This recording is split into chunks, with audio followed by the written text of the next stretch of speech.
Morning. So yesterday we started discussing general relativity from the Einstein's point of view, how he actually started developing the theory.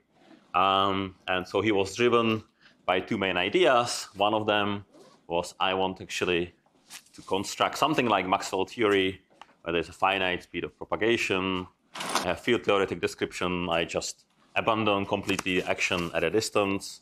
And so basically to upgrade Newton's gravity, which is like electrostatics, to something more interesting like Maxwell theory. However, this is not so straightforward, and he soon realized that actually he cannot just make another field theory in flat space. And the reason is that actually gravitation is different from electromagnetism, and it's mainly different because of this property here. And so when he arrived at the equivalence principle, and in this ingenious idea of Einstein elevator, he's basically saying, well, gravity, at least the uniform gravity, really behaves like acceleration. So I should be, there was this Newton's bucket, and I should be really measuring, the Newtonian acceleration with respect to the gravitational field. And so that's telling you that maybe, gravitational field is related to acceleration. And we can see it nicely, in our homogeneous gravitational field on the Earth. So if you write F equal to ma and equal to mg, then by experiment we know that the inertial mass equals the gravitational mass, and then you immediately conclude that the acceleration actually equals the gravitational acceleration. And so now if you push this idea a little bit further, you come with this idea that I can mimic gravitational field. This is the true gravitational field. You have an observer who is in the elevator, which doesn't have any windows. And so the statement is that this observer wouldn't see any difference to an observer who is actually not in the gravitational field, but who is accelerated upwards with the same acceleration. All right, and so that's really the most fruitful idea Einstein claims he had when developing general relativity. And it is, because you will see that many of the predictions of general relativity, and I've seen this propaganda in the quantum theory course, that the GR is not good for anything, and it predicted only a few things, but actually we can predict all these things just from this equivalence principle, basically, up to, not the gravitational waves, but all the other things we can basically just do with the Einstein's elevator, and so you see that there is really nothing to general relativity. So anyway, so immediate consequence of this, as we have seen yesterday, is this gravitational redshift.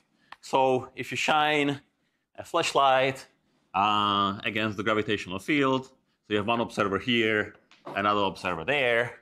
So then these observers will see different frequency because basically the photon, as it's climbing up the gravitational potential, it sort of like loses energy. And so the frequency actually changes according to this. And so we explain that by just simply using Doppler shift, where we are saying this is equivalent to that. And so the elevator is moving, so the upper observer actually is moving. And so that's why he sees different frequency. And it's almost correct derivation. So now another thing which Rob Speckens mentioned was that GR predicted light bending. So this is indeed true. So bending of light, that's another immediate consequence.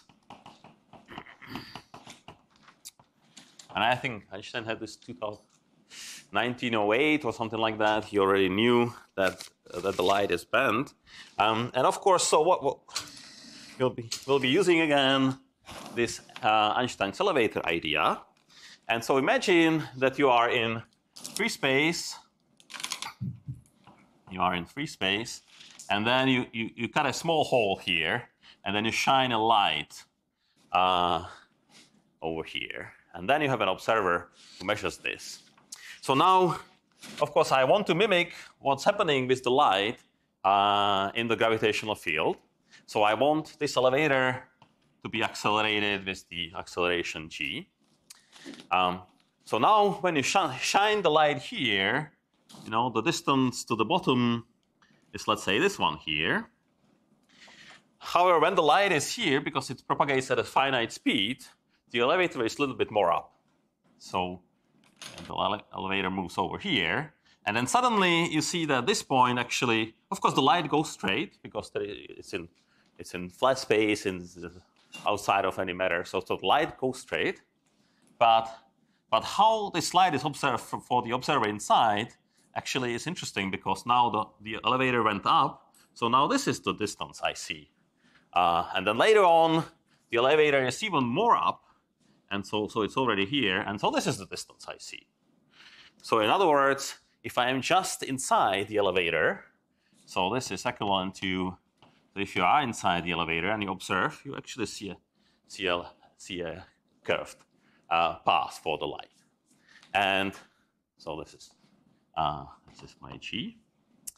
And this must be equivalent to what happens in the gravitational field. So this is precisely, I have my errors with the gravitational field, and you will immediately predict that the light actually, that the path of the light gets bent. Okay, and so what it means is basically that gravity changes what it means for a path to be straight. So gravity changes what it means for a path to be straight.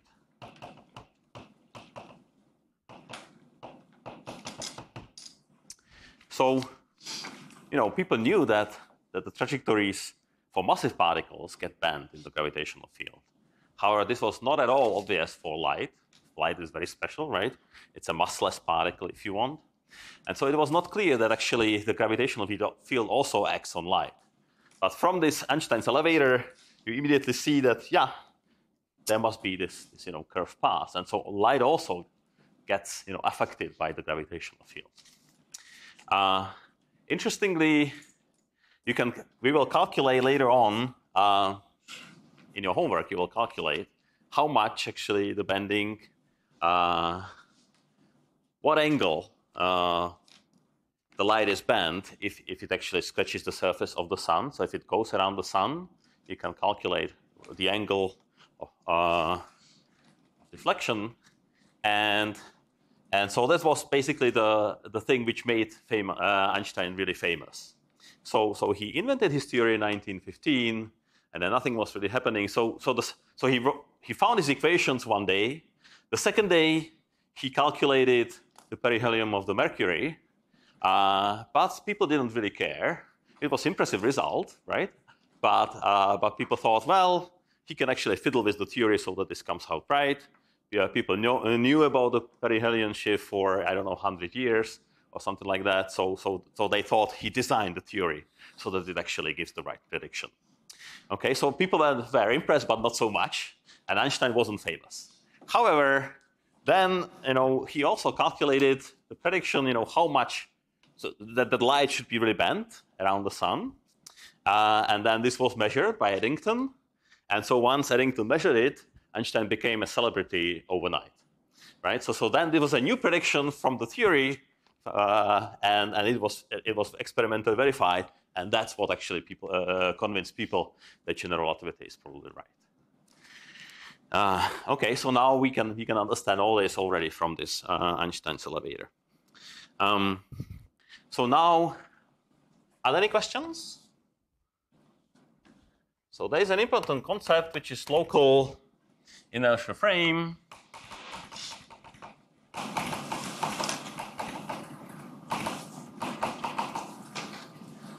Which also comes from this thing.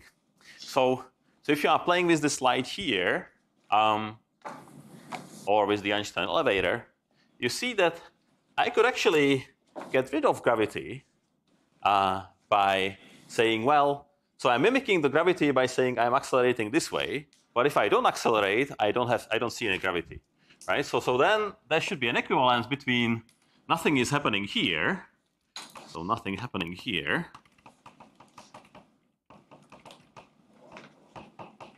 meaning I'm very, very far away from Earth and and I'm not accelerating at all. And I am in the gravitational field. So I have Earth now here. And so there is a gravitational acceleration caused by Earth. But now I decide to cancel this gravitational field by simply accelerating downwards with the same acceleration. So now, in other words, if you are going to a freely falling frame, then you don't see any gravity. So I can get rid of gravity by going to the freely falling frame, going to freely falling frame,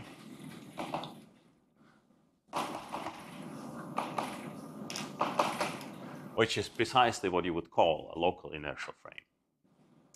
Okay, so really, that's another idea, right? So if this must be true, I can mimic gravity by acceleration. In the same way, I can get rid of gravity by acceleration. So if I'm accelerating downwards, in other words, I'm just really falling down, I can get rid of gravity.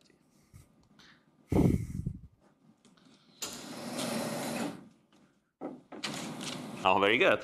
But now, once you have that idea that you can actually mimic whatever is happening here and whatever is happening there, I can actually solve complicated problems in gravitational field, because I know how to solve these problems if there is no gravitational field. I know my special relativity, and so I know that in my freely falling frame, special relativity is valid. So here, special relativity is valid. So then, so in the freely falling frame, I know how to solve physical problems. And then all you have to do, if you want to actually calculate what's happening actually on the surface of the Earth, if I am not freely falling down, I just have to do some coordinate transformation, which takes me from a freely falling frame to my new frame. Okay, so in particular, I can actually really derive what's happening with the lines of my free particles in the gravitational field. And so this leads to geodesic equation.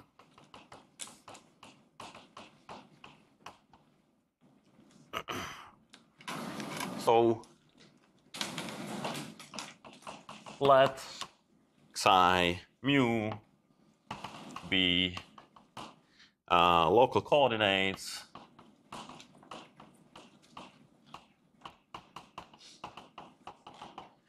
in the inertial frame in this freely falling system in local inertial frame.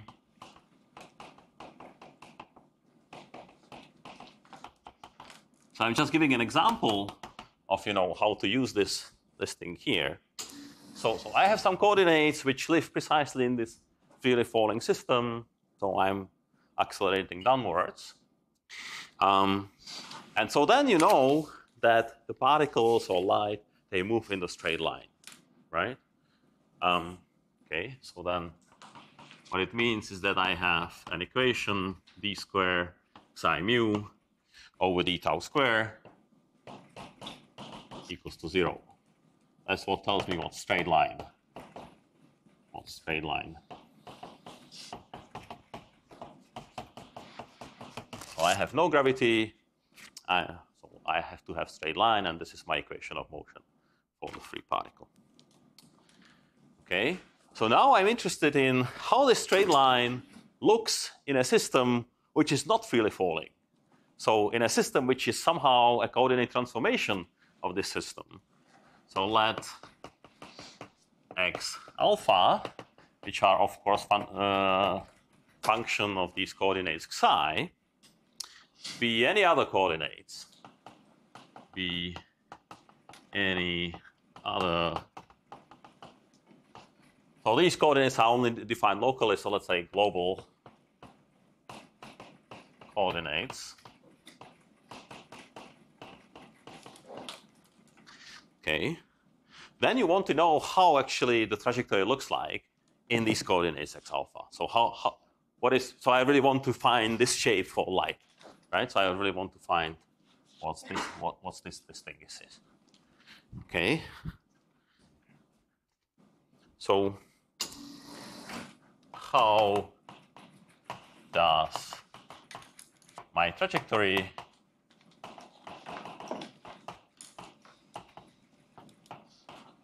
look like in this frame?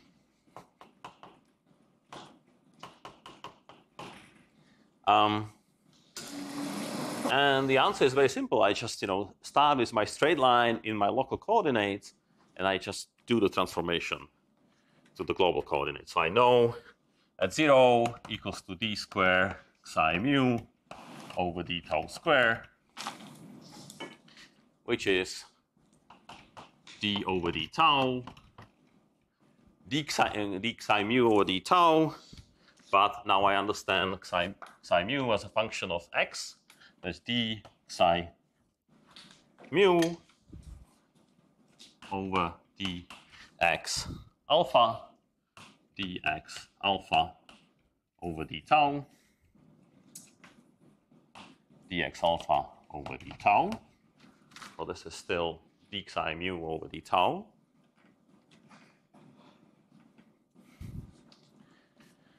And then I use the Leibniz rule, so I will have two terms.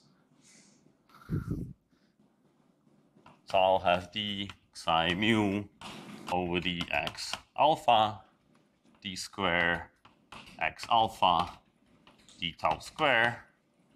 That's the first term. And then the second term, I have to differentiate this guy here. And again, I'll write d over d tau as d over dx over d tau. And so you get d square psi mu over dx alpha, dx beta, dx alpha, d tau, dx beta, d tau. And you know that this is equal to 0, right? So I'm just differentiating and just writing whatever is happening in these new coordinates. Everybody happy so far? So we are almost done. So what we want to do is that we want to write an equation that d square x alpha over d tau square equals to something. So we have to get rid of this prefactor here. And that can easily be done because we have a simple identity, so which nobody will object to. So dx nu over dx alpha is what? Delta nu alpha, perfect. Delta nu alpha.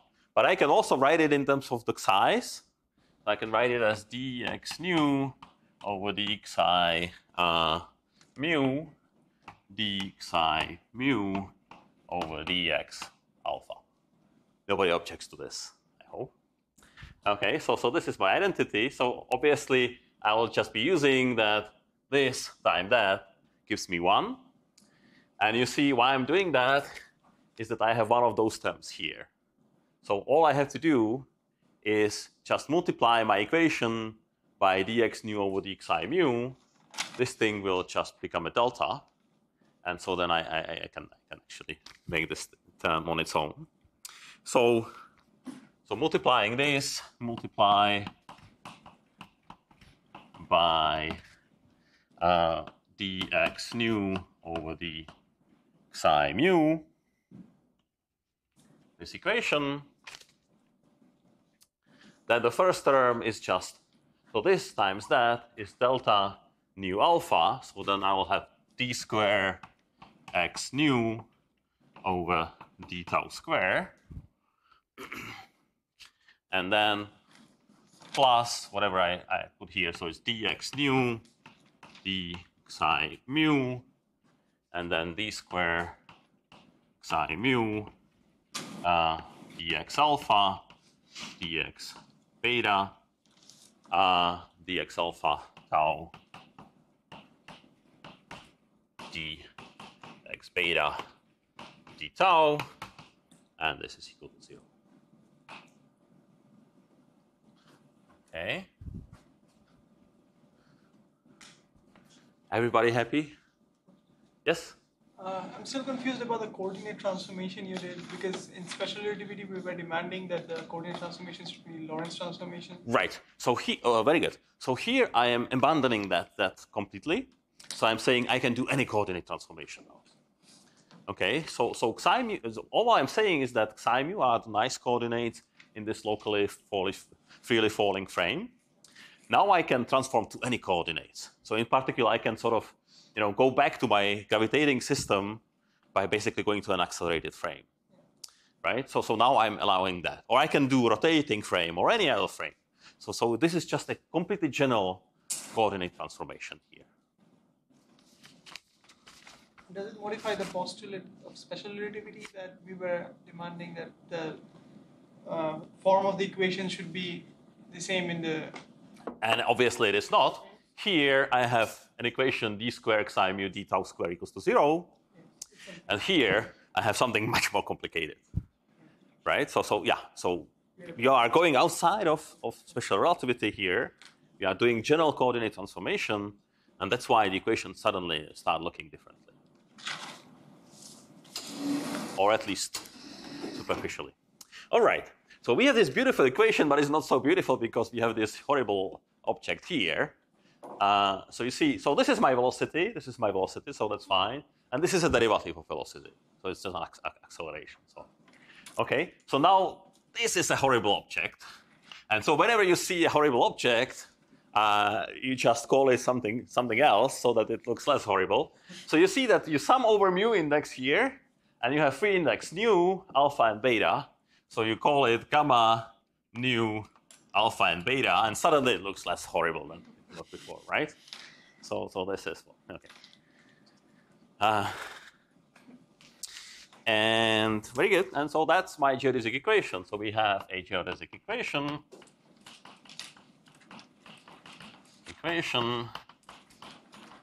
which simply writes as t u nu over d tau, if I write it in terms of the velocity, plus gamma nu alpha beta u alpha u beta equals to 0. And so you see now it's much shorter, much nicer. And so that's what geodesic equation is. So now this tells me really how my velocity or how my coordinates will look like. If I can solve this, I will find the trajectory x as a function of tau, but now in any coordinate system, in the accelerated one, in the rotating one, in any. But I'm just, yeah.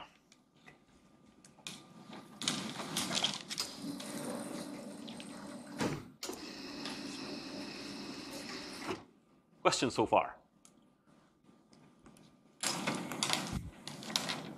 All right, so we have this thing here. So now let me write it in slightly different way. So we have this horrible expression for these coefficients gamma. By the way, these coefficients gamma, they are called Christoffel symbols.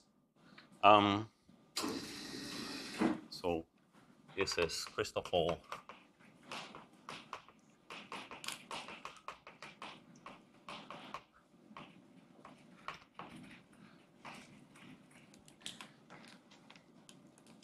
And sometimes people distinguish Christoffel symbols whether you write this index nu up or down. So we will be rising or lowering the index with the metric, but not with the flat metric anymore. So we first have to introduce the curved metric.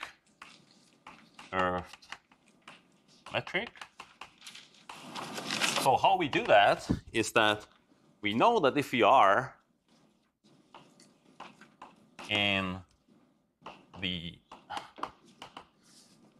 falling frame, eta mu nu, d psi mu, d psi nu. So this is our flat metric in the freely falling frame. So this is the freely falling frame. We know that we don't see any gravity there. Special relativity is valid, and so that's why my metric element or the invariant element looks like eta mu nu, d psi mu, d psi nu. However, now I can write it how it looks like in my new coordinate system, x alpha. And for that, all you need to know is how does the differential of xi mu transform. But of course, it transforms as d xi mu over dx, right? So I can also write this as eta mu nu d xi mu over dx alpha, d xi nu over dx beta, dx alpha, dx beta. And just doing, again, the coordinate change here. So now we understand dx alpha and dx beta. That's simple. And again, we have some horrible object here.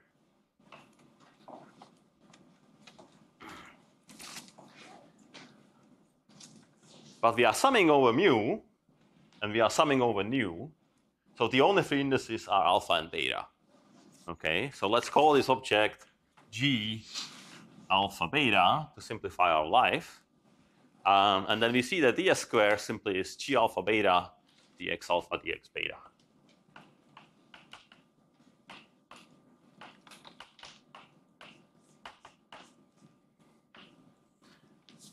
Okay, so now we call this new object the curved metric.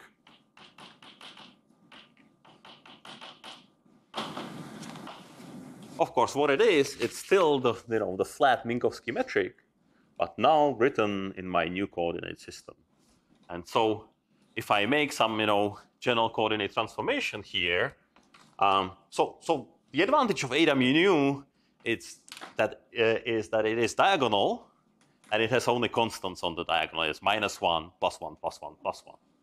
So now if I make a general coordinate transformation and I calculate these beasts here, they will depend on the coordinates. So if I make a transformation to rotating frame, everything will depend on these new coordinates.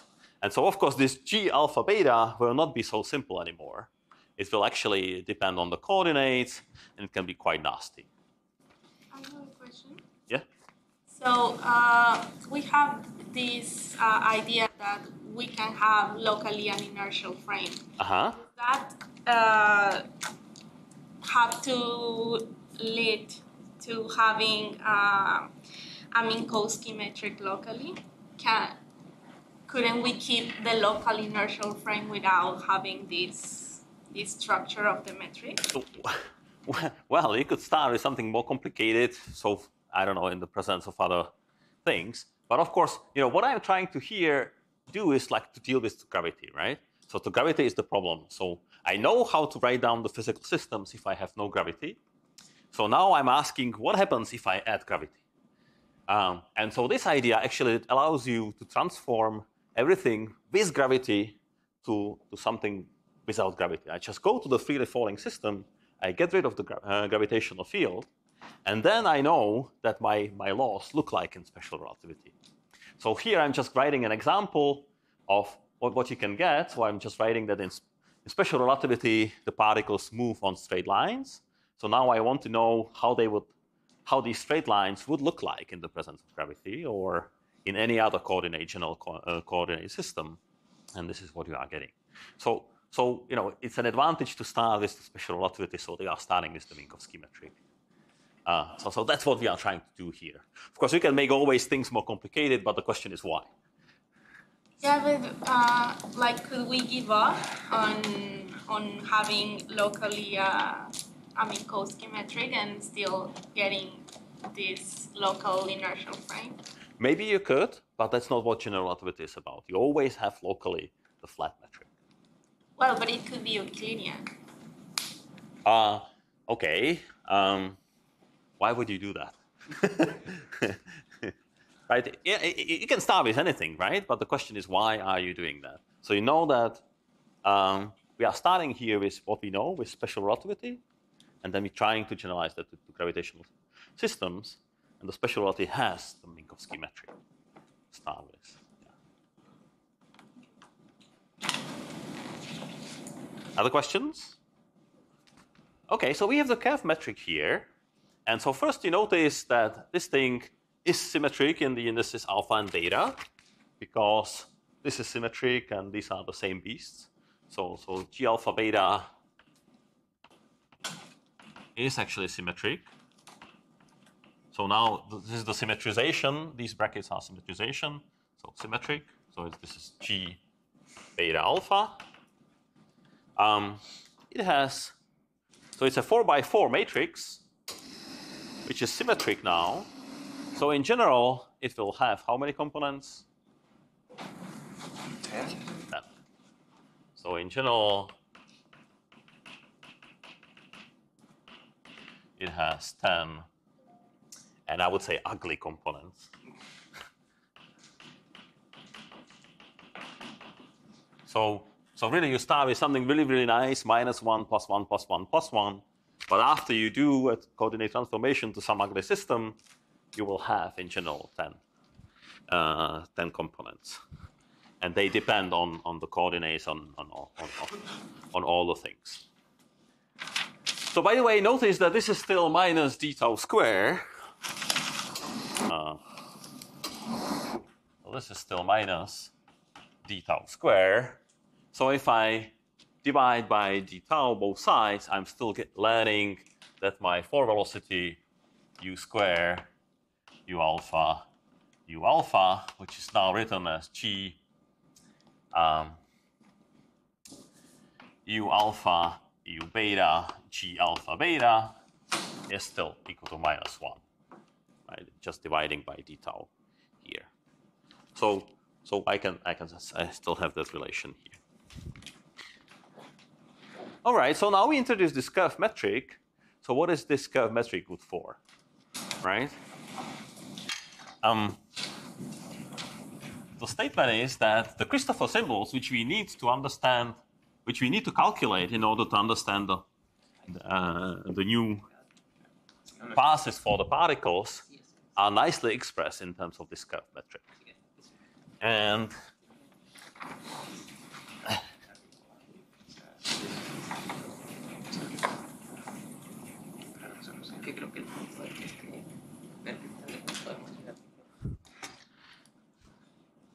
so statement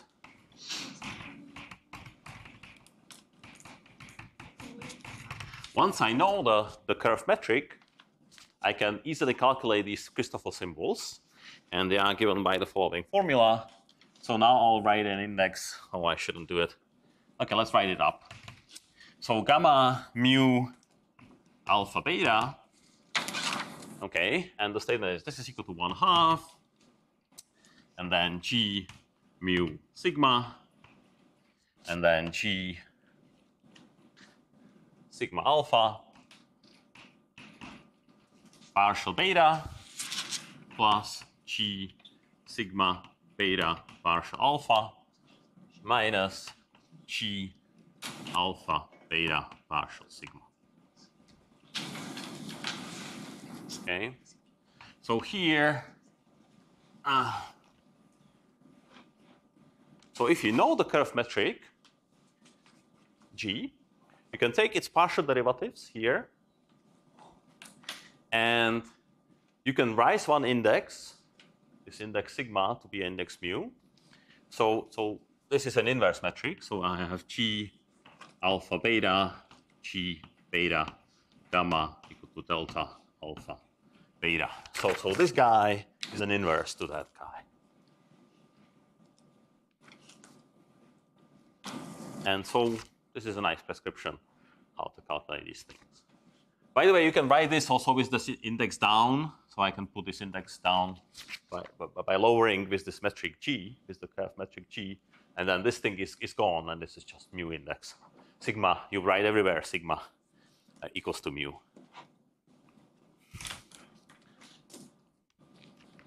So now, how would you prove this? Is pain. So proof. So, or let me write it. This index down. G mu alpha beta is just 1/2 G mu alpha beta plus G mu beta alpha minus G alpha beta mu.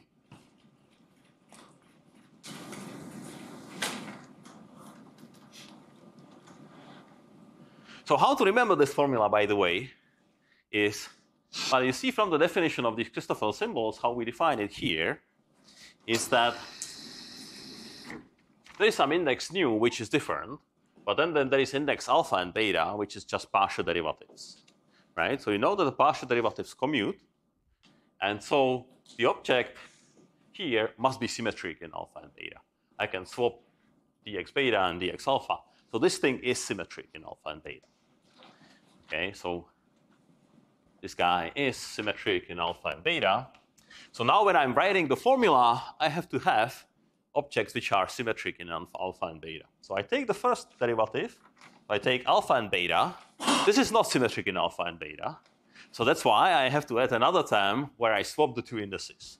So I'll have now g mu beta alpha, which makes it symmetric in alpha and beta, right? And then I know that the metric itself is symmetric in alpha and beta.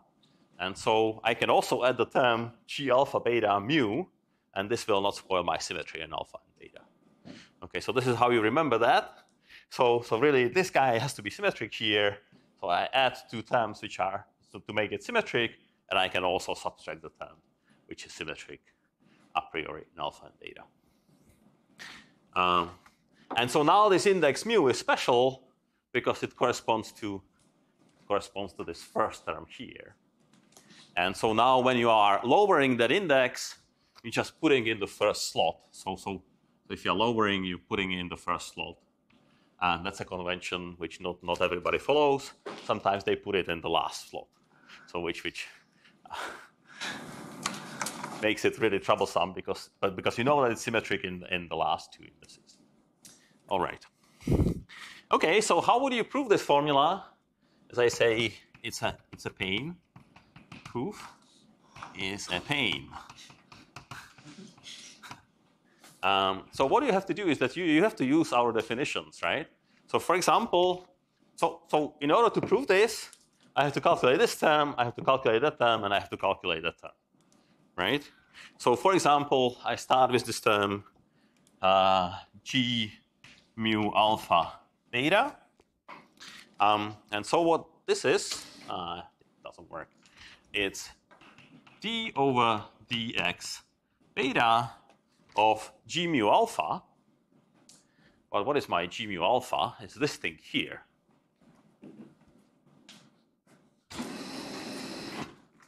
So g mu alpha, so there'll be eta, there'll be partial derivative, and there'll be another partial derivative. And I want indices mu and alpha, so it'll be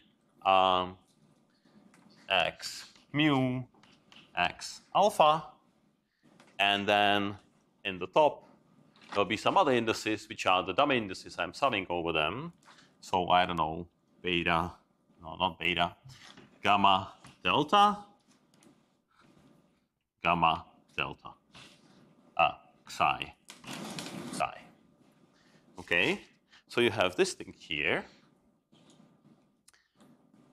So this is my definition of the metric, of the curve metric. I'm just taking the partial derivative. So now you have to differentiate, right? So this term is constant, so that's fine, but you will have two terms, one differentiating this guy, another differentiating that guy. And then you have to play with the quantities, well, with the identities like this one here. So you have to play with these things like dx nu over dx alpha, and you can put the psi in between. And then somehow you also have to use the definition of what you mean by gamma, right? Which is this definition here. So anyway, the statement is that this, if you calculate it, is just g, oh no, so let's put gamma alpha, gamma beta mu plus g mu gamma alpha beta. Okay, so do it yourself. It'll take you 3 lines or whatever, 2 lines maybe. So I'm really using the definition of gamma here, which is over there, and I'm using an identity like that, and you find this is true. Okay, So this is, however, just the first term here. So this is my first term. Then I have to calculate this term, and then I have to calculate that term, and then I have to sum and subtract them. And if you do it right, you find that this is equal to that. Okay? So plus 2 other terms, and which gives you the proof. So it's really brutal calculation, painful calculation, nothing eliminating about that calculation.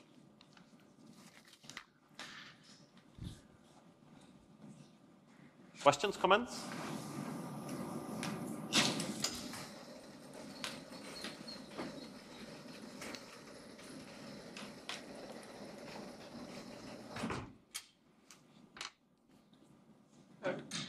Yes? Is this unique? What do you mean it's unique? This form of the Christoffel symbol? Okay, so I use some definitions. I just define my curve metric as a transformation of the flat metric to some curve coordinates. I define my Christoffel symbol in the same way, right? So then this is unique. Okay, so with these definitions, there is nothing else you can write down. So this is what it is. Sometimes books distinguish between a connection and a metric connection and a Christoffel symbol.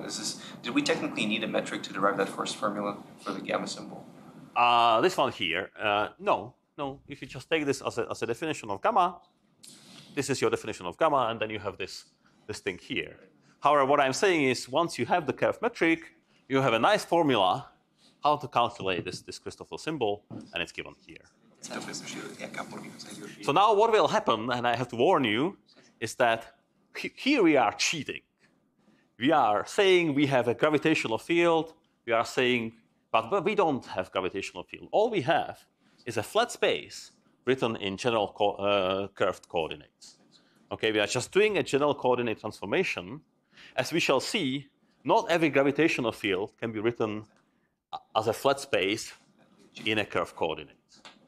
Okay, so general gravitational field is something more general than what we are doing here. What you can then show that this equation is still true. This is still true. However, this formula, of course, is not true because I simply don't have a coordinate transformation which would take me from flat space to my general curved space in the presence of gravity. However, this formula is true. So if you have general curved metric, this formula is true. So this is an important formula. So if you understand gammas in terms of the metric like this, and then you want to study how really the particle behaves in the gravitational field, this is your equation. Now I confused everybody. That's good.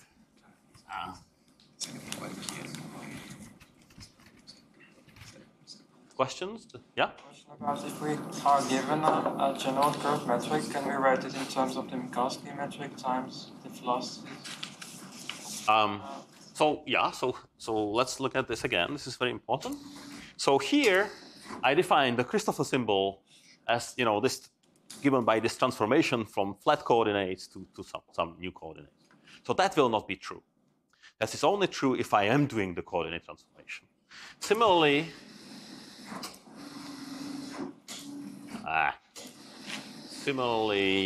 here, when I define my metric, my curve metric to be like a transformation of the flat metric, this will not be in general true. Okay, but yeah, this will not be in general true. But the formula for the geodesics and this formula for the Christoffel symbols is true in general space. In general, can't you still create a local frame, just not corresponding to any coordinates? Yes, you can create the local frame, Then are these formulas but only at a point. Huh? and then these formulas are valid for that? Well, they are locally at that point. They are valid. Yes. Yeah. But it's not true globally that you could write down metric. Well, okay, I'll get to it in 2 lectures' time, so you'll see. All right, so let's have an example of this. And so we started with an example where we said, well, okay, we have gravitational field. We want to get rid of the gravitational field by going to a local frame. And then we are interested in general coordinate transformation. So in any other rotating frame or whatsoever. So now let's have the simplest possible example. We have just flat space. And then we go to a frame which is not a Lorentz transformation. We are going to an accelerated frame. So just we have physics in flat space. How does that physics in flat space look in the accelerated frame? So an example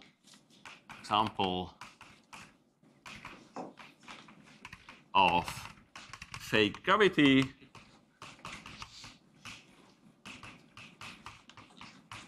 which will be the Rindler frame. Rindler or accelerated frame. These coordinate transformations are supposed to be global, or? Well, yeah, if you do it locally, it's fine. Okay. All right. So. Sorry, but you can always do that transformations from psi to x locally, right? Sorry? In general relativity, you can do these transformations. Yeah. No. This is a general coordinate transformation. I can always do a coordinate transformation.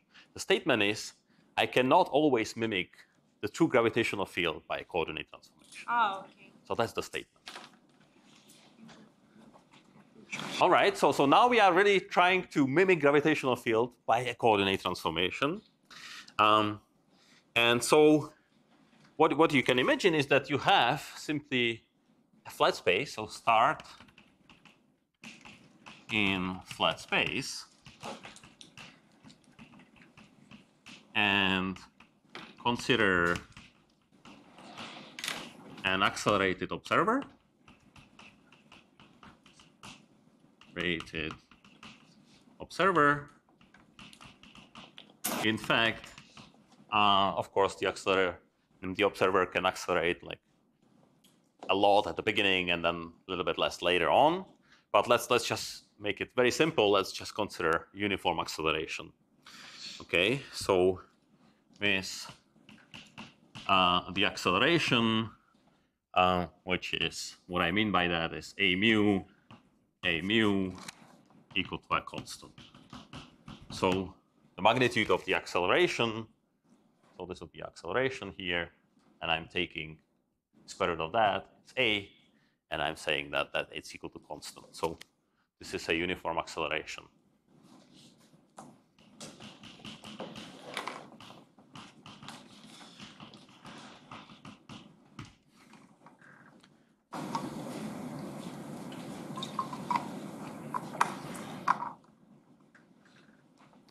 So now you can imagine a situation how to model this.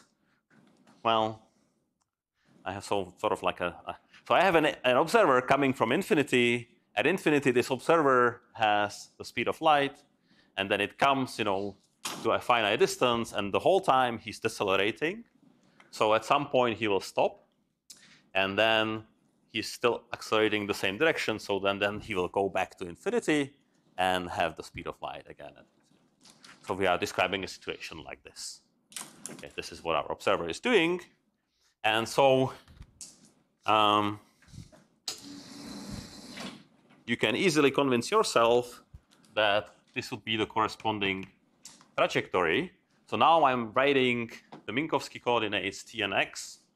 So I have the Minkowski coordinates t and x. And then I want to describe the trajectory of this observer in these Minkowski coordinates. So basically what I have to write is t as a function of time, of the proper time of the observer, and x as a function of proper time of the observer. So remember, we are always describing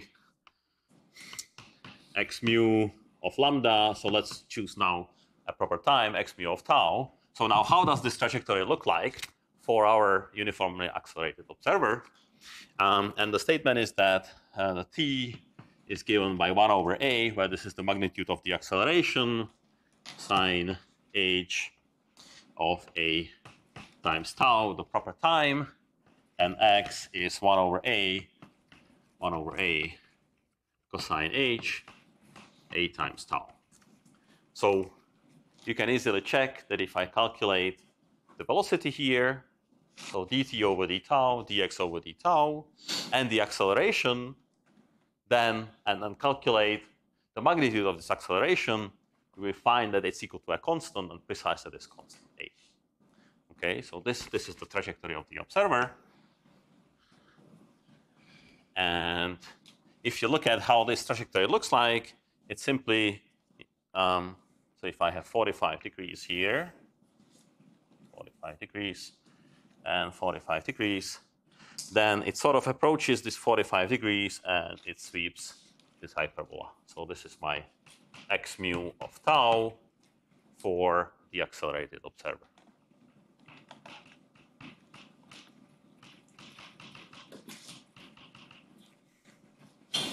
All right.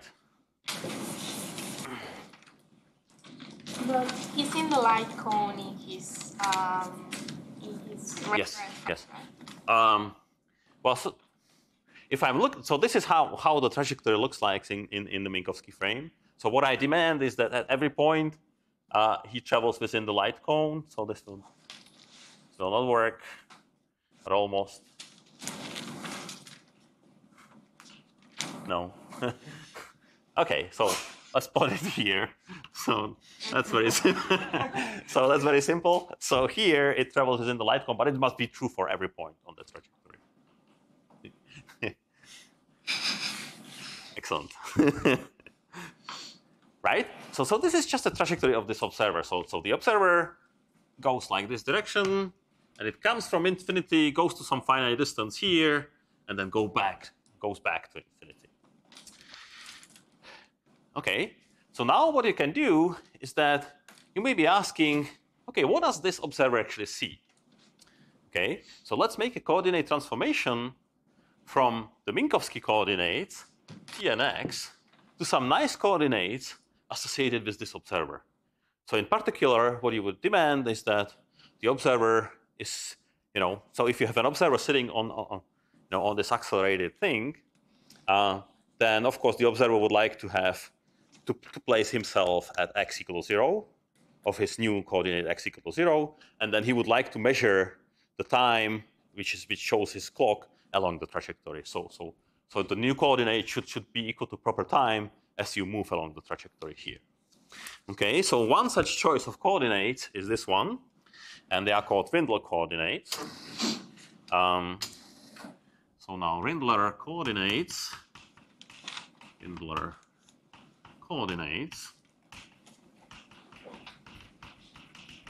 which are nice coordinates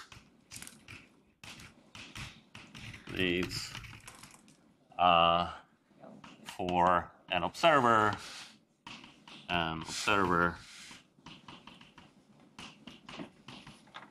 sitting on the accelerated object, on the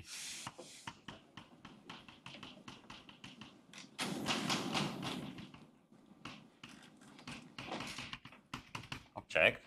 And so one such choice of these coordinates, you will see that there's many more choices, but let's try this one, which will appear in your homework. So it's 1 over a plus x. So now I'm changing the Minkowski coordinates t and x to my new coordinates, which I will call capital T and capital X. So these are t and x instead of small t and x, which are the Minkowski coordinates. So it's 1 over a plus x sine h a times t, and then the coordinate transformation for x is 1 over a plus x cosine h a times t. Okay, so my capital coordinates are the new coordinates, and small coordinates are the old Minkowski coordinates.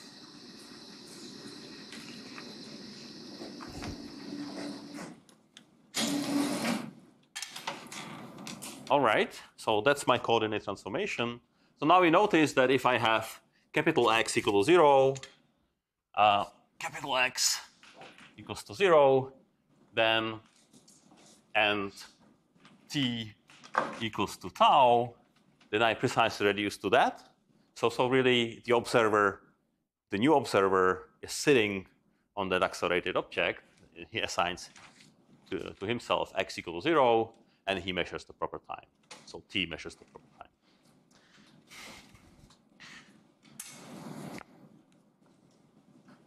So now it's a simple exercise to calculate the curve metric in this case. And you will see that the metric really is no longer a Minkowski metric in these new coordinates.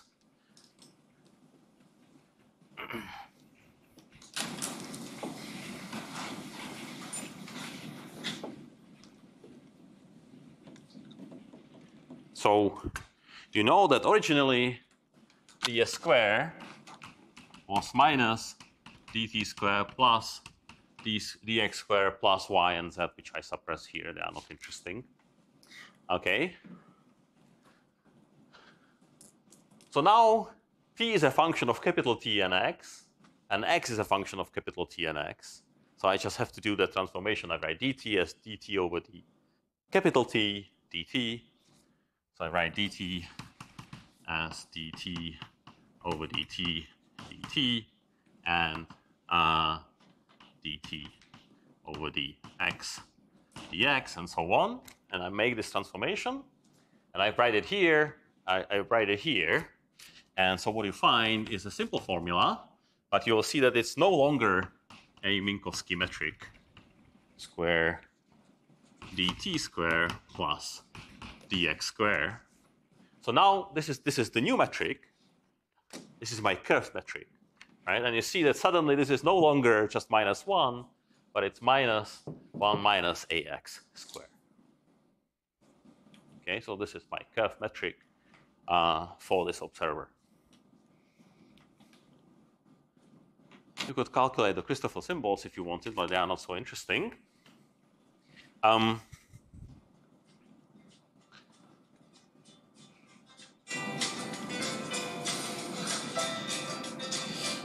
So now this is the metric this observer measures. It's a very happy song. So but notice that these coordinates, capital T and capital X, they no longer cover the whole Minkowski space. So see, for example, from here or from the transformation, is that if x is equal to minus 1 over a, I get 0, and so things are strange. And moreover, if x equals to 1 over a, is that the sign right? Maybe it's a plus. Sorry, there's a plus. So if x equals to minus 1 over a, this thing is 0, and my metric is degenerate. So there's something wrong with the metric when x equals to minus 1 over a. So actually what it means is that the coordinate x cannot go through this minus 1 over a, and it has to terminate. So the range of coordinates,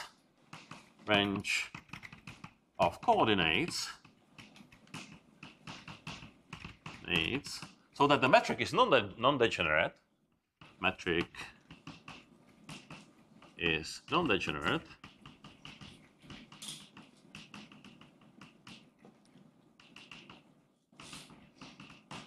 is capital X is minus 1 over a, and then it can happily go to infinity, and capital T is not anyhow restricted, so it goes from minus infinity to infinity. However, if x can go only from this minus 1 over a to infinity, you suddenly realize that the new coordinate system doesn't cover the whole Minkowski space. It only covers actually 1/4 of it. Okay, and so this is called Rindler space.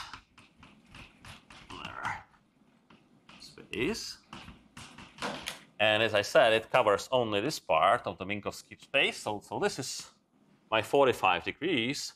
The whole thing is the Minkowski space, but the Rindler space is only this 1/4 here of that.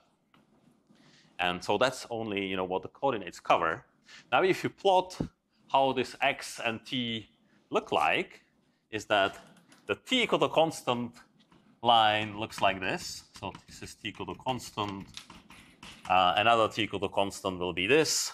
T equal to 0. So this is t equal to 0 is this line here, which is supposed to be the straight line. Okay, so these are the t equal to constant lines. Here capital T is positive, here capital T is negative. And then the capital X equal to constant lines, they look like these hyperbola. So this is one x equal to constant, another x equal to constant. Of course, x equal to 0 is where my accelerated observer is. So let's say this is x equal to 0. That's where the observer sits. This would be x negative, x equal to constant negative, and then there will be another x equal to constant, which would be positive.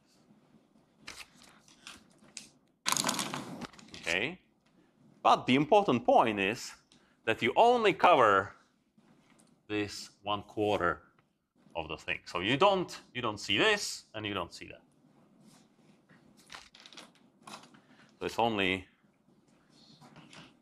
1/4 of Minkowski space.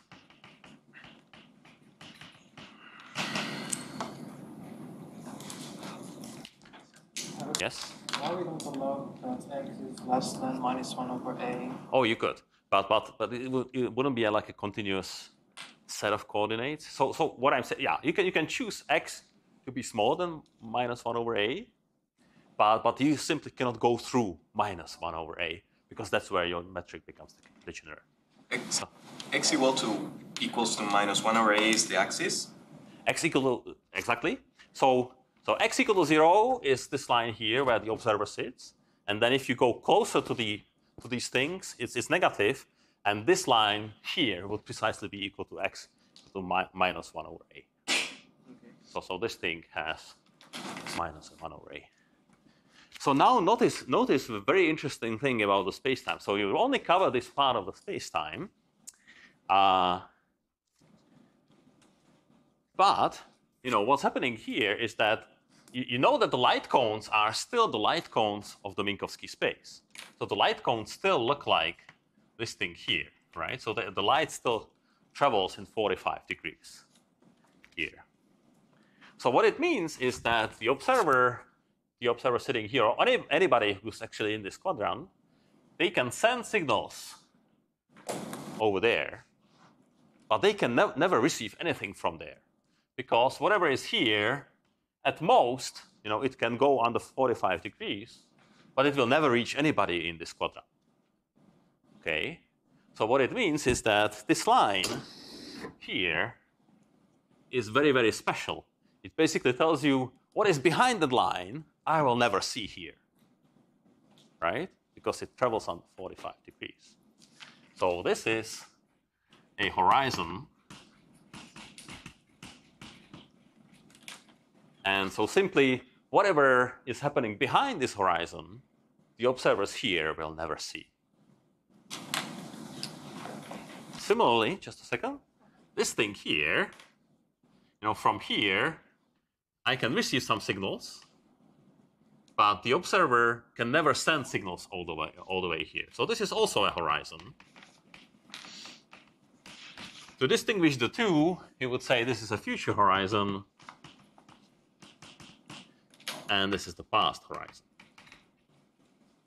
Okay, so you see that these observers sitting over here, they have two horizons, one of which actually tells me I will never see whatever is happening behind this horizon, and then the other one is saying I will never send anything here.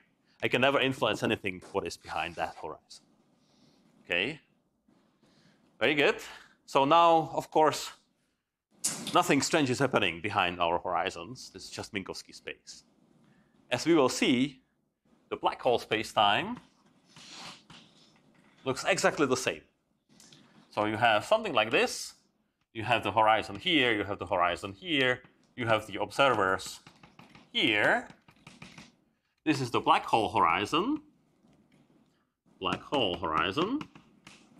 Again, whatever is beyond the black hole horizon, I will never know because I can only stay in this 1/4 here. The only difference is that now with the black hole, what's behind the horizon is not flat space, but it's actually curvature singularity. So you would have a singularity here, and you would have another singularity here. And that's the black hole singularity. That's where everything breaks down. But otherwise, the picture is exactly the same. And so this analogy is actually very, very fruitful. And the statement is basically anything you need to know about black holes, you can already understand just in this Wendler space.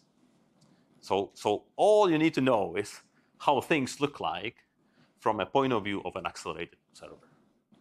And that captures all the features of, interesting features of black holes and captures everything. So, to stress this, you will have a nice homework about Wendler space. And yeah, you should be looking forward to it. Right. So by the way, one thing which is a quantum effect is that you will see it in cosmology course probably, is that vacuum in quantum field theory is a very strange thing. And so if you have Minkowski vacuum, it's not as empty as you would think. But anyway, so if you just measure particles or whatever, you look at the vacuum, you don't see any particles in Minkowski space.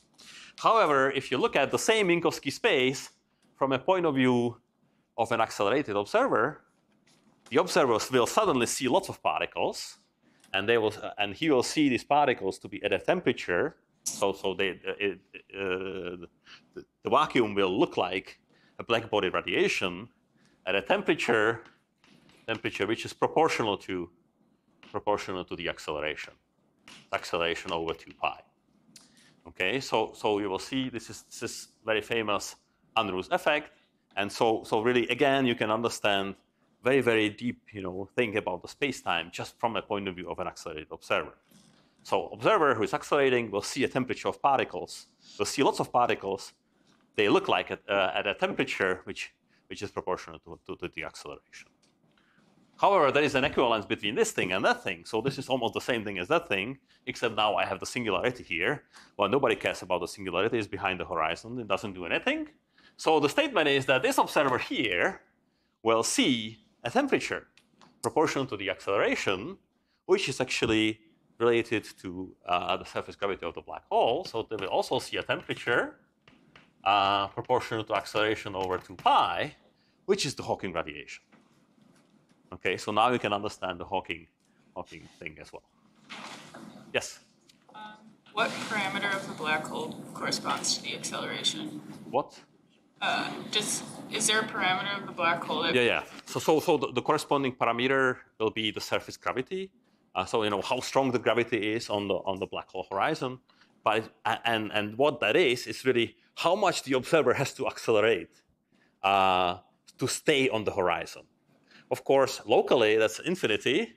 But if you redshift that, so if you actually attach to the observer a string and you hold that string at infinity, this will precisely be the gravitational acceleration of that observer. It will be finite, and that's what determines the temperature of the black hole. Okay, maybe we'll have time to discuss this. All right, so we have only a few minutes. Are there any questions to this? So now you understand everything you need to know about black holes, right?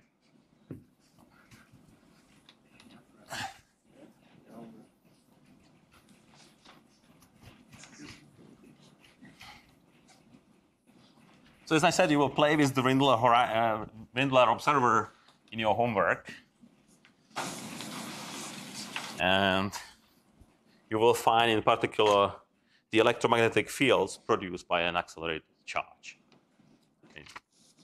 So you said that the future horizon in the black hole case is the event horizon of the black hole. What's the past horizon? Oh, it is the event horizon of the white hole or whatever. Yeah, no. It's exactly the same thing. It's like I can only receive the signals from there, but I cannot send anything there. And then there's another singularity which corresponds to white hole. Okay, so all this is just mimicking the gravitational field with just a coordinate transformation. So that's what we are doing. So now general gravitational field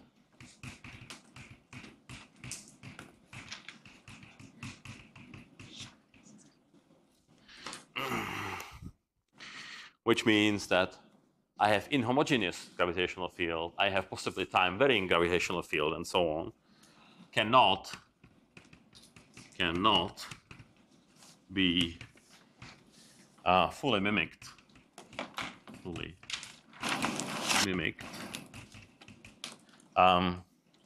by acceleration.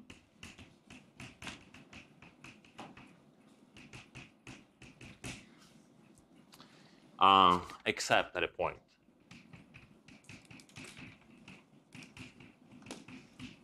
So only locally.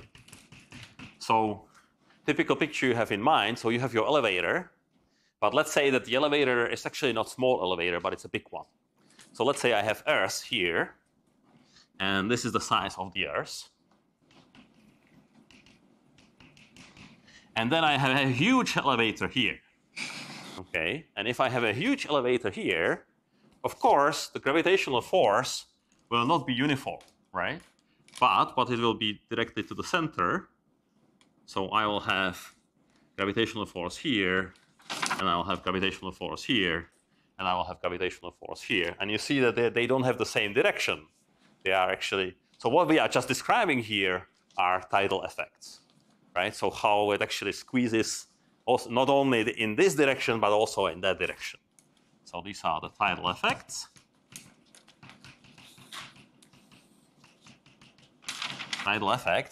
And these, so I just cannot go to an accelerated frame where I would get rid of these tidal effects, right?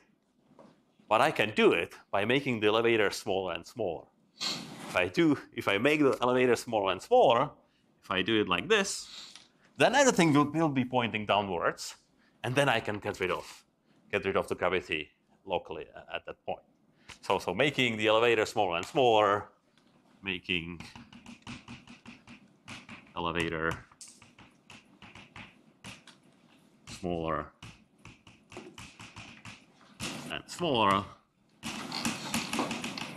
I can get rid of gravity.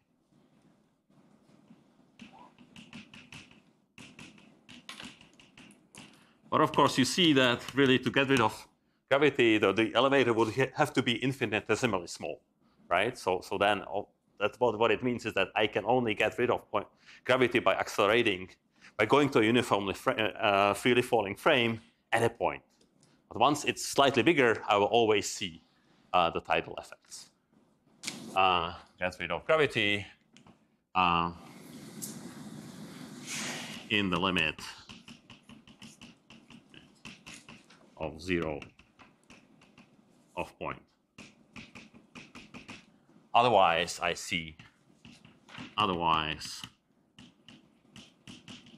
we see tidal effects.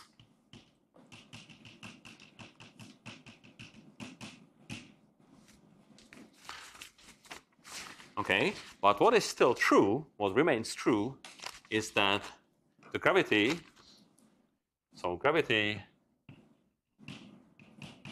still described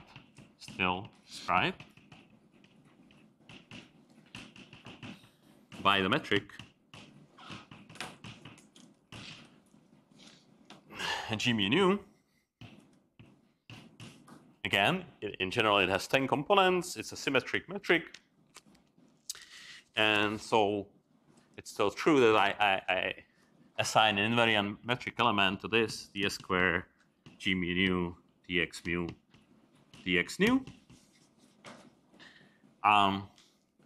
But this is not necessarily a transformation of a flat metric. It's just a general GAF metric here. And because this is all you need, how to describe the gravity, is that the gravity is described by this metric here, is that actually you can say that gravity is geometry. Gravity is geometry.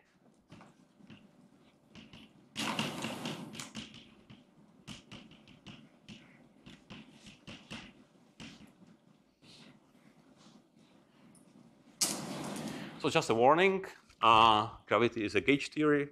That means that actually the components of the metric don't mean anything. Actually, the metric doesn't mean anything. And you'll see that we'll have to really construct some things out of the metric, namely the Riemann tensor, which describes the tidal effects. So these things, how these things are really curved is described. What describes the tidal effects is the Riemann tensor, and that brings us to lots of geometry. It took Einstein to understand this geometry something like a couple of years. He asked his mathematician friend. At that time, of course, the differential geometry was not part of physics curriculum, and so he had to learn it on his own. And it was a very painful struggle because, of course, mathematicians, they use completely different language than physicists. And so he was like really struggling with learning differential geometry, and it took him a couple of years. We will do it in 3 lectures, and then we'll actually do this. All right. Are there any questions? So the Riemann space is not real gravity. It's just a transformation to a curve to some general coordinate transformation. One special general coordinate transformation. You cannot always do it, but gravity is still described by G mu nu, and the Christoffel symbols are still given by the same formula in terms of G mu nu, and the geodesic equation still looks the same. All right. This is not good. We need that for our tutorial.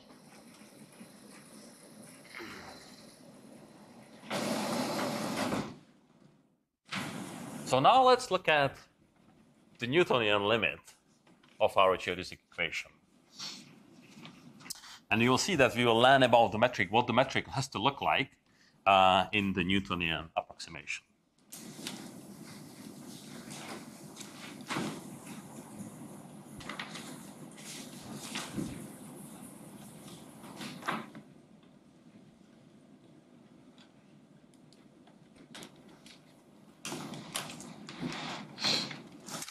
All right, so part E, which is the Newtonian limit.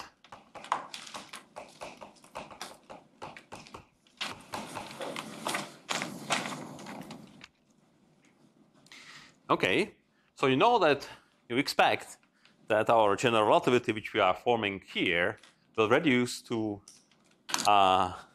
Newton's theory under some assumptions, and the assumptions are very, very simple. So small velocities, so that I don't have to have special relativity, weak gravitational fields, static gravitational fields. Like if you have time-varying gravitational field, it will simply not work.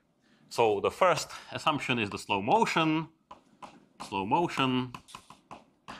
What I mean by that is that dxi over d tau are much smaller than dt over d tau.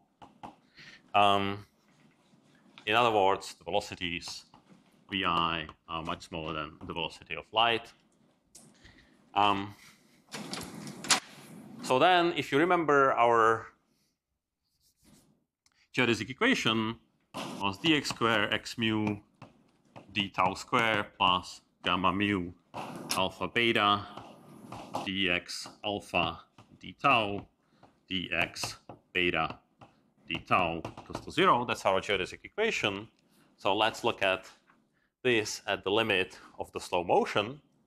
So obviously, well, let's not do anything with this guy, but this thing here, dxi over d tau are much, much smaller than, so the velocities, spatial velocities are much, much smaller than the velocity of light.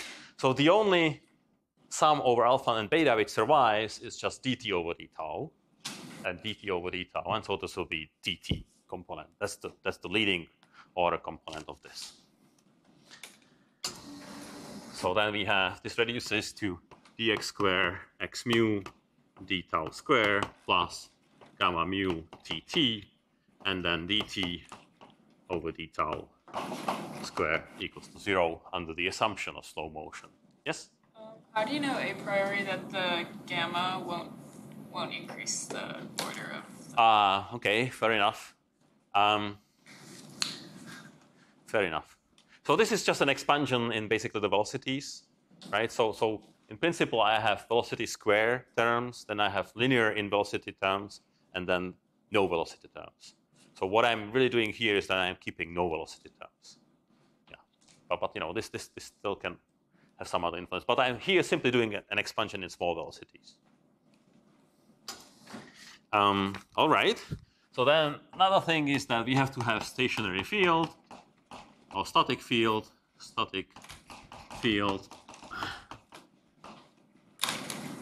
So what it means is that the metric doesn't depend on time. So components of the metric cannot depend on time. And so we have to calculate gamma mu tt,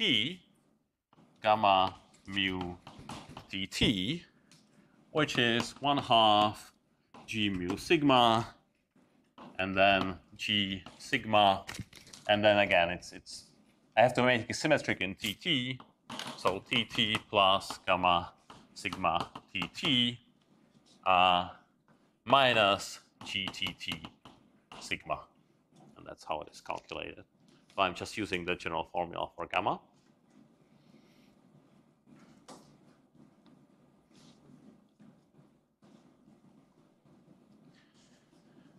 However, this guy is time independent.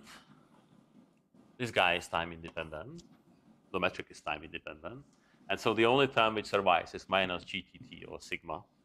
So this is minus g mu sigma gtt partial sigma.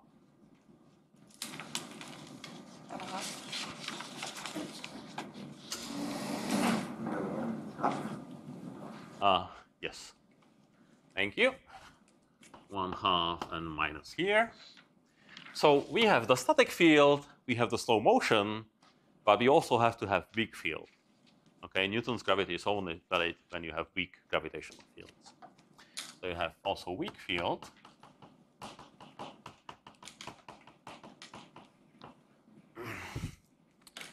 And so this is a rather strange concept. Sorry, weak with respect to what? Exactly. So this is a strange concept. So what I mean by weak field approximation is that I say, well, my metric in some coordinates, in almost Cartesian coordinates, it looks like the Minkowski metric plus some small perturbation. Okay, so I say that g mu nu is just eta mu nu plus some perturbation where this h mu nu is small.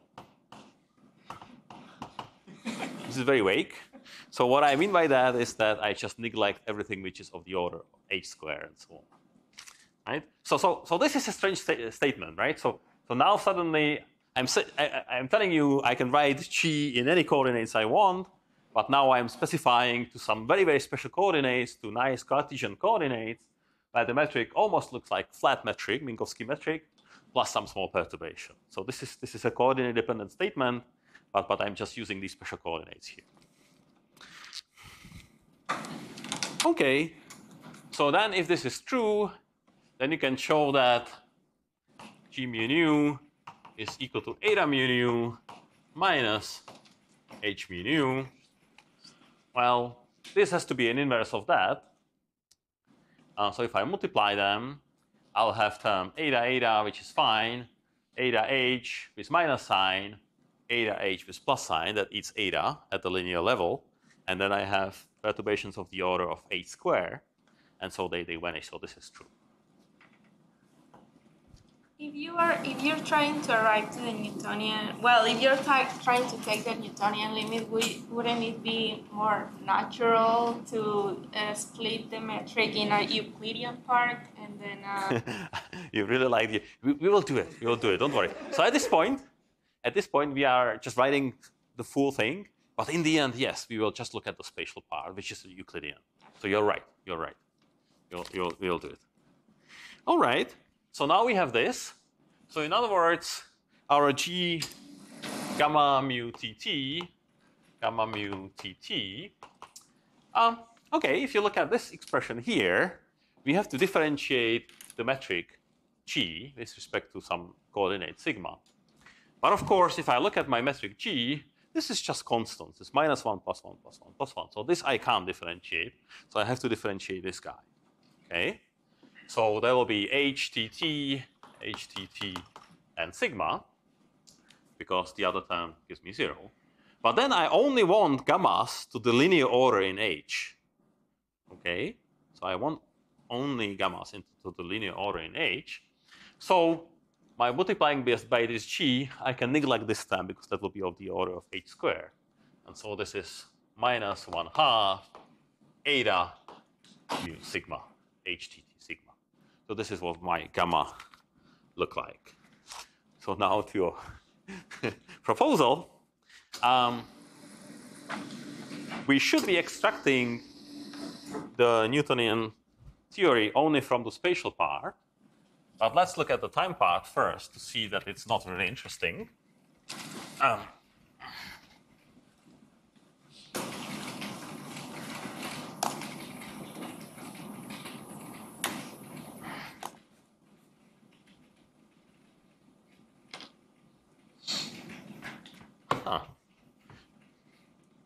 All right, so now you have all, and so that is all. So now let's look at mu equals to t.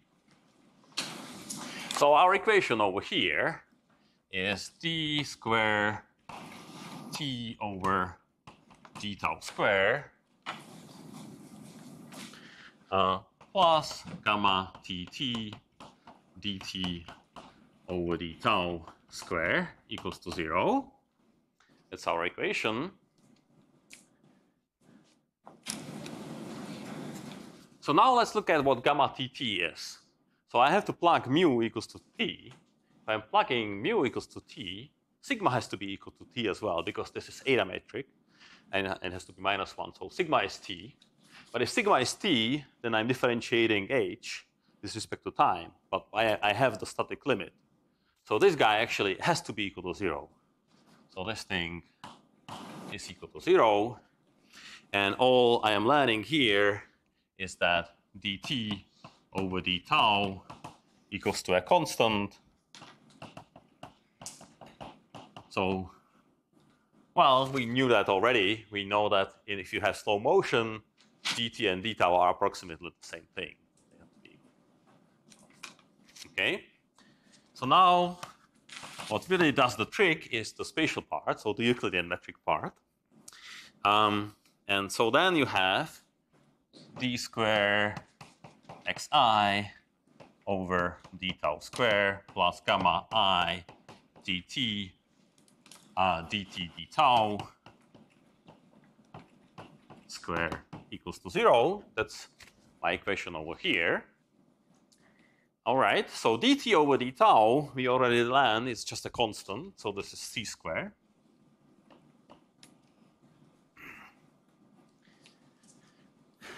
And then dxi over d tau is dxi over dt, dt over d tau. So this is d square xi over d tau square, d tau square over d tau, so that's c square.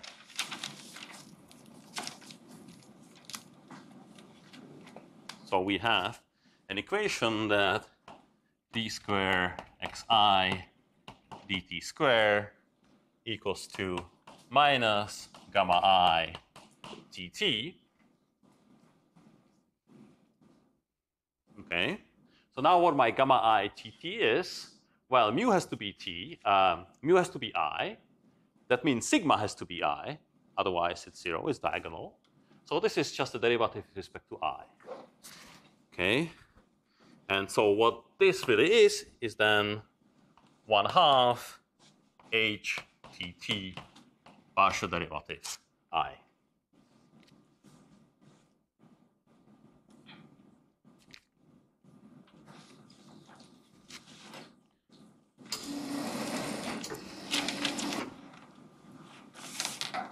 All right, so now this is the prediction of general relativity in the static limit, weak field limit, and other, what's the last, slow velocities. So now you want to compare this to Newton. So Newton says d square xi dt square is minus nabla I acting on phi. That's the Newton's law. And so you see that this will be true provided that my HTT at phi is equal to minus 1/2 HTT. So our geodesic equation reduces to the Newton's law provided that I identify the Newton's gravitational potential with this HTT component of the metric.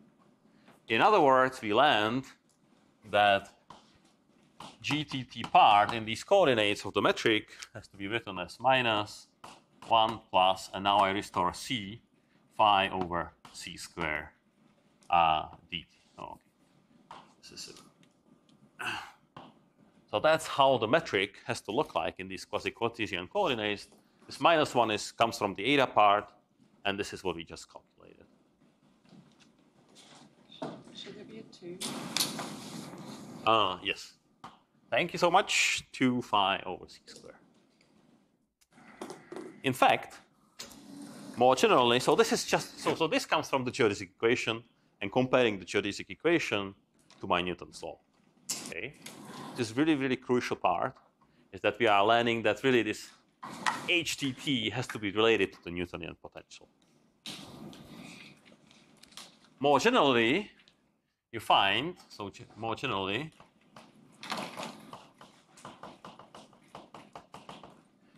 you can find how the full metric actually looks like. So this is only the TT part of the metric, how it looks like in the Newtonian limit. And the statement is that the metric looks like ds squared equals to minus 1 plus 2 phi over c squared dt squared plus 1 minus 2 phi over c squared delta ij dxi dxj. So this is how the full metric looks like in the Newtonian limit. We will derive this later on. So this part you can get from the geodesic equation, but this part you can't. But the statement is, if you do the right approximation to the field equations of Einstein, then you get this type of the metric. So that's the weak field approximation. Well, Newtonian approximation. So really, you can get out of Einstein the Newton's theory provided that the metric is written in this form. And this is provided we have slow motion, static field, and weak field. So now you may be asking, when is this valid? Of course, we are assuming that we are writing the full G mu nu as eta mu nu plus a small perturbation. So we better, this HTT be small. So better this thing, phi over c squared be small. So now when is this valid? When phi over c squared is much smaller than 1, then this is all fine. So now you may be asking, how big phi over c squared is at the surface of various objects. So stupid example is the proton. So then you find that phi over c squared is 10 to minus 39, so certainly satisfied. So actually, you can definitely use Newton's theory to describe protons, gravitational field of a proton. However, for Earth, at the surface of the Earth, phi over c squared is of the order 10 to minus 9. So certainly you can describe anything which is happening on the surface of the Earth by Newtonian gravity. Then you may be asking about the Sun. Sun, this comes to be 10 to minus 6. So Sun still very, very small effect. So, but then you come to new objects like neutron star. And this is suddenly of the order 10 to minus 2. So very important. And then you come to the black hole, and this is 10 to minus 1 to 1. So really, in these two cases, definitely the Newtonian approximation will break down. All right. Questions? So is that 10 to the minus 9, that I guess that is significant enough for GPS systems? Yes, exactly. That's right. So now we are high precision physics, right? So yes, that's important for that. But you see that's really much smaller than 1. So you can use this Newtonian approximation at certain level. Other questions? All right. So thank you so much.